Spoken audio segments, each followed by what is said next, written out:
kita lanjutkan ke soal redoks yang B. Nomor 1, ini kita diminta memperhatikan persamaan redoks pada suasana asam, terus kita ditanya mana yang bertindak sebagai reduktor. Reduktor itu yang mengalami oksidasi. Oksidasi itu adalah kenaikan biloks. Jadi setelah kita hitung bilangan oksidasi per atomnya, kita lihat mana yang mengalami kenaikan biloks. Ternyata di sini adalah MnO. Dia mengalami perubahan biloks Mn dari plus 2 jadi plus 7. Jadi MnO atau mangan 2 oksida ini mengalami oksidasi. Jadi itu adalah reduktornya. Soal nomor 2 kita ditanya yang mana yang merupakan hasil reduksinya. Kalau hasil itu berarti kita melihat senyawa-senyawa yang ada di sebelah kanan tanda panah atau kita melihat produk. Kita lihat mana produk hasil penurunan biloks. Di sini yang biloksnya turun nitrogen ya. Dari NO3 bilangan oksidasi nitrogennya plus 5 menjadi min 3. Jadi di situ mengalami reduksi, hasil reduksinya adalah ion amonium. Nomor 3, nah kita ditanya koefisien, berarti kita akan menyetarakan persamaan reaksi yang ada di sini. Langkah pertamanya kita tuliskan dulu bilangan oksidasi seluruh unsurnya dengan aturan penentuan biloks. Ingat, aturan-aturannya harus diterapkan berurutan. Nah, setelah sampai tahap ini kita bisa melihat mana unsur yang mengalami perubahan biloks. Di sini yang mengalami perubahan biloksnya sulfur sama nitrogen. Sulfur bilangan oksidasinya naik dari min 2 jadi 0. Nitrogen turun dari plus 5 jadi plus 2. Nah, setelah ini kita setarakan dulu jumlah sulfur dan nitrogen. Kita boleh menambahkan koefisien. Nah, kebetulan sulfur sama nitrogennya udah setara. Kalau sudah setara, kita tinggal menghitung berapa kenaikan dan penurunan biloksnya. Sulfurnya kan nggak berubah jumlahnya, jadi biloksnya juga nggak berubah. Dari min 2 jadi 0, naik 2. Nitrogen biloksnya juga dari plus 5 berubah jadi plus 2, turun 3. Nah, kita setarakan kenaikan dan penurunannya. Yang naik 2 kita kalikan 3, yang turun 3 kita kalikan 2. Jadi seperti ini. Nah, setelah itu kita setarakan muatan. Suasananya asam berarti kita boleh menambahkan ion H+. Kita hitung dulu muatan di sebelah kiri, ini CuS nggak ada muatannya. NO3 muatannya min 1, koefisiennya 2. Jadi total muatan di kiri min 2. Di kanan total muatannya, nah jangan lupa di sini Cu berubah nih jumlahnya. Cu di kiri kan ada 3, nah di kanan masih ada 1, kita tambahkan dulu koefisiennya di situ. Supaya sama jumlah atom Cu-nya. Nah, jadi muatan di sebelah kanan itu adalah 3 kali plus 2 plus 6. Sulfur dan NO nggak ada muatannya, jadi kita skip. Setelah itu kita tambahkan ion H+. Nah, di mana ditambahkannya? Yang kurang positif kan yang di sebelah kiri ya. Sebelah kiri plus 2, sebelah kanan plus 6. Jadi yang kiri perlu kita tambahkan 8 ion H+, supaya muatannya setara dengan yang di kanan. Nah, karena jadi ada 8 atom H di kiri, di kanan kita harus setarakan jumlah atom H-nya dengan cara menambahkan 4 molekul air. Terakhir kita cek jumlah atom oksigennya. Di sebelah kiri jumlah atom oksigennya ada 6, di kanan 2 ditambah 4, 6 juga ya. Jadi sudah setara. Pertanyaannya koefisien Cu2+, koefisien ion Cu di situ 3. Nomor 4. Perhatikan ada persamaan reaksi redoks juga di sini. Kita ditanya berapa koefisien FeOH 2 kali. Pertama kita tentukan dulu biloks unsur-unsur yang ada di sini. Ingat bilangan oksidasinya harus ditentukan sesuai aturan penentuan biloks. Biloks yang kita lihat biloks per 1 atomnya. Kemudian kita lihat mana yang mengalami perubahan biloks. Di sini krom turun biloksnya. Besi naik. Kemudian kita setarakan dulu jumlah krom dan besinya. Oh, ini krom ada 2 nih di kanan. Jadi di kiri kita tambahkan koefisien. Kalau besi udah setara. Setelah itu kita hitung berapa kenaikan dan penurunan biloksnya. Di sini kromnya jadi ada 2, jadi jumlah biloksnya plus 12, 2 kali plus 6. Berubah menjadi 2 kali plus 3, berarti turun 6. Melibatkan 6 elektron, itu artinya. Bilox Fe-nya 1 kali plus 2 berubah menjadi 1 kali plus 3, berarti naik 1 skala. Kita setarakan, yang naik 1 kita kalikan 6, yang turun 6 kita kalikan 1. Jadi ada tambahan koefisien di situ. Setelah itu kita setarakan muatan, dihitung dulu muatan di sebelah kiri. 2 kali min 2, min 4, ditambah 0 karena nggak ada muatannya, FeOH 2 kali. Maaf, salah tulis.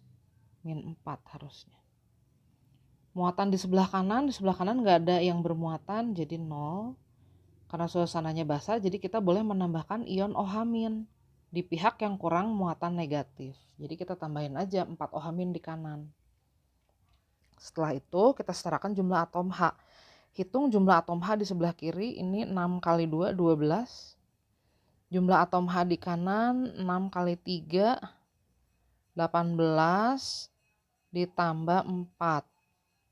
Jadi 22. Di kiri cuma 12, berarti kan kurang 10 ya H-nya di sebelah kiri. Supaya sama-sama 22, jadi kita tambahkan 5H2O. Supaya H-nya sekarang jadi sama. H-nya jadi 22 di kiri dan di kanan. Terakhir cek aja jumlah atom O. 5 kali 1 ditambah 8, 13. 13 ditambah 12, 25.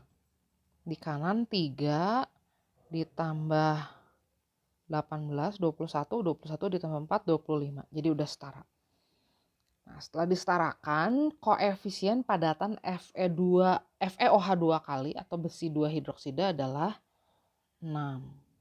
Nah, ini koefisiennya harus dicek juga sih sebenarnya apakah masih bisa disederhanakan. Kalau masih bisa harus disederhanakan, tapi ini kebetulan udah bilangan bulat paling sederhana.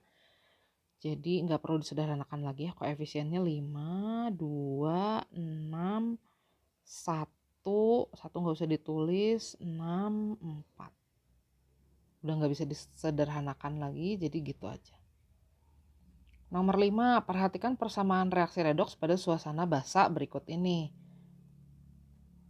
Nah, kita ditanya ada persamaan, ada stoikiometrinya. Jadi kita harus setarakan dulu persamaan reaksi ini. Dengan tahap pertama menghitung bilox unsur yang ada di situ. Di sini kelihatan Zn mengalami oksidasi, nitrogennya mengalami reduksi. Jumlah atom Zn di kiri dan di kanan udah sama, N-nya juga udah sama di kiri dan di kanan. Sekarang kita tinggal hitung berapa naik dan turunnya biloxnya. Zn dari 1 kali 0 berubah menjadi 1 kali plus 2, berarti naik 2. N dari 1 kali plus 5 berubah menjadi 1 kali min 3, berarti turun 8. Setarakan, yang naik 2-nya kita kalikan 4, yang turun 8-nya kita kalikan 1. Jadi ada koefisien Zn di sini 4 ya. Nah, setelah itu setarakan muatan. Ini suasananya basah, jadi kita boleh menambahkan ion OH- untuk menyamakan muatan. Muatan di kiri min 1, muatan di kanan 4 kali min 2, berarti min 8. NH3-nya tidak bermuatan. Berarti yang kurang muatan negatif itu adalah sisi atau ruas sebelah kiri. Ini kurang 7 muatan negatif. Jadi saya tambahkan 7 OH- di situ. Nah, setelah itu hitung jumlah atom H-nya. Di kiri jadi ada 7H, di kanan H-nya baru 3. Berarti kan yang di kanan H-nya kurang 4. Kalau gitu kita tambahkan 2H2O. Terakhir cek jumlah atom oksigennya. Jumlah atom oksigen di kiri 7 ditambah 3 jadi 10. Di sebelah kanan ada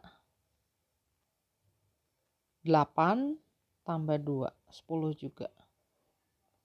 Nah, sekarang ditanyanya gini, kalau direaksikan 65 mg pada tanseng, pada keadaan STP volume gas amonia yang dihasilkan berapa? Nah, ini persamaan saya tuliskan lagi di bawah lengkap dengan koefisiennya ya. 4Zn ditambah 1NO3-. Di sini ada 7 OH- tadi. Menjadi 4ZnO2 2- sama NH3 dan 2H2O.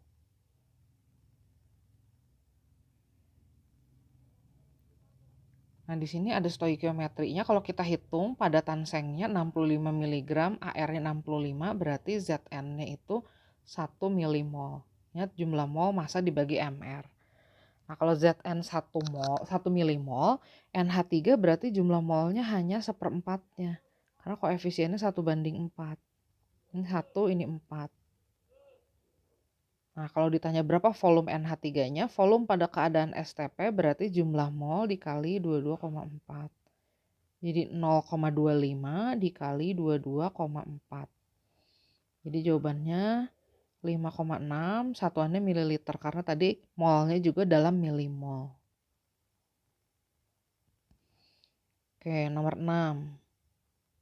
Ini kita ditanya mana yang bertindak sebagai oksidator. Oksidator itu berarti yang mengalami reduksi atau mengalami penurunan biloks. Kita tuliskan dulu biloks setiap unsurnya. Caranya gimana dengan aturan penentuan biloks?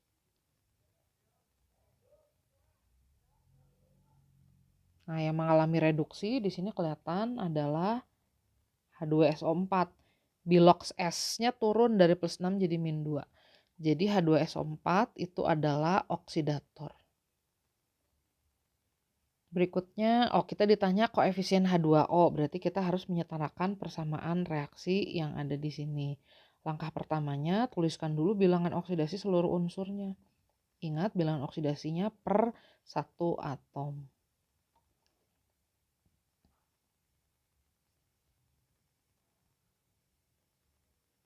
Tuliskan dulu semua. Ini MnSO4 bagi 2 dulu ya, jadi Mn 2 plus dan SO4 2 min. Lalu itu Mn-nya jadi +2.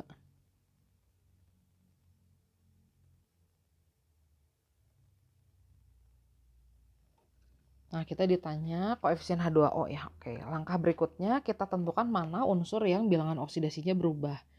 Di sini Mn turun bilangan oksidasinya. Kemudian yang naik itu adalah bilangan oksidasi karbon.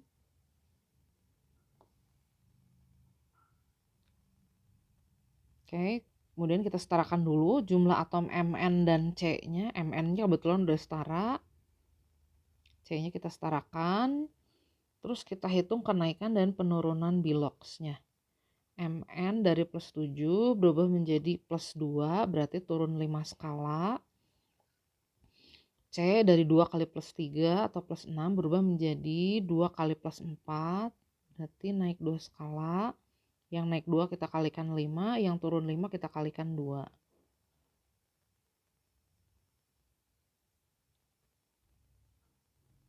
Berarti koefisien CO2-nya harus dikali 5 lagi ya, jadi 2 kali 5, 10. Terus kita setarakan jumlah atom logam dulu, kalium. Ini nggak ada muatan nih, jadi kita skip penyetaraan muatan. Kaliumnya udah setara. Terus karbonnya udah setara. Sulfur di kiri 1 nih, itu aja yang ada sulfurnya. Di kanan 1 ditambah 2 jadi 3. Nah, kalau gitu kita harus tambahkan koefisien 3 di situ supaya sama jumlah atom sulfurnya. Terus kita setarakan jumlah atom hidrogen. Hidrogen di kiri jumlahnya 6 ditambah 10 jadi 16. Di sebelah kanan berarti harus kita kasih koefisien 8. Terakhir hitung jumlah O, banyak banget nih O-nya. 2 kali +4, 8 ditambah 3 kali 4, 12 tambah 8, 20 ditambah 5 kali 4, 20, berarti 40 jumlah atom H-nya. Di kanan 4 ditambah 8, 12 ditambah 20, 22 ditambah 8, 4 ditambah 12, 20 ditambah 20. 4 ditambah 8, 12 ditambah 20, 32. 32 ditambah 8, 40. Jadi sama kiri dan kanan. Susah sambil ngomong sambil nulis. Oke, koefisien H2O-nya jadi 8. Nomor 8, kita ditanya hasil oksidasi, hasil kenaikan biloks. Berarti kan harus ditulisin dulu ya biloksnya. Nah, ini kenapa saya langsung tahu Zn plus 2, karena ion nitrat itu muatannya -1. Jadi kita bisa langsung membagi, ini uraikan dulu jadi Zn2+ dan NO3-. NO3 kan muatannya bisa kita pecah lagi ya. NH4NO3 ini juga kita pecah dulu jadi NH4+ dan NO3-.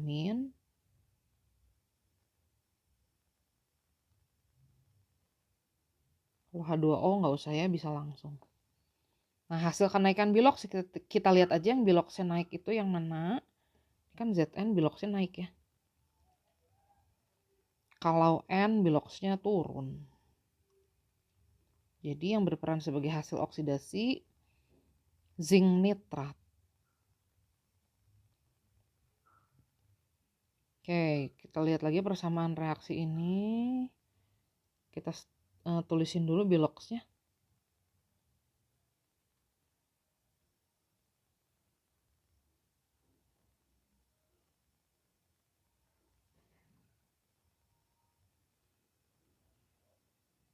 Sorry, ini harusnya K dulu ya.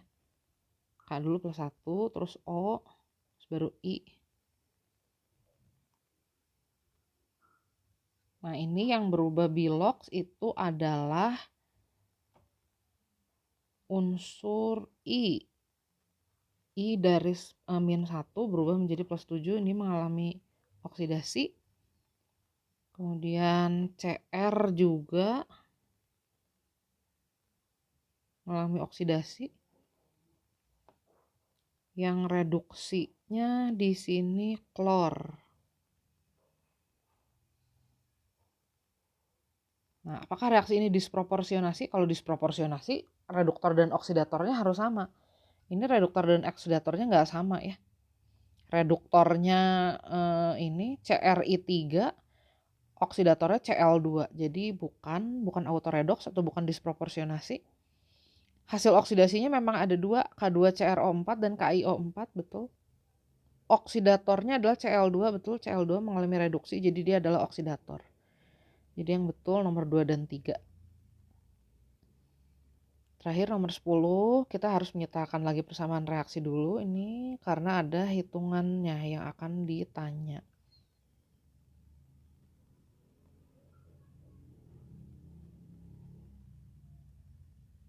PbNO3 2 kali dipecah dulu jadi Pb2+ sama NO3-.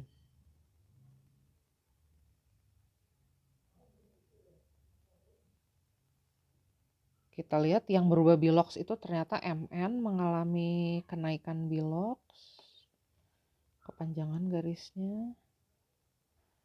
Pb mengalami penurunan biloks. Nah, selebihnya nggak ada yang berubah. Setarakan dulu jumlah Mn dan Pb-nya. Kebetulan Mn dan Pb sama-sama 1, jumlahnya di kiri dan di kanan sudah setara. Kita hitung kenaikannya, biloks Mn itu naik 5. Biloks Pb itu turun 2. Jadi yang naik 5 kita kalikan 2, yang turun 2 kita kalikan 5.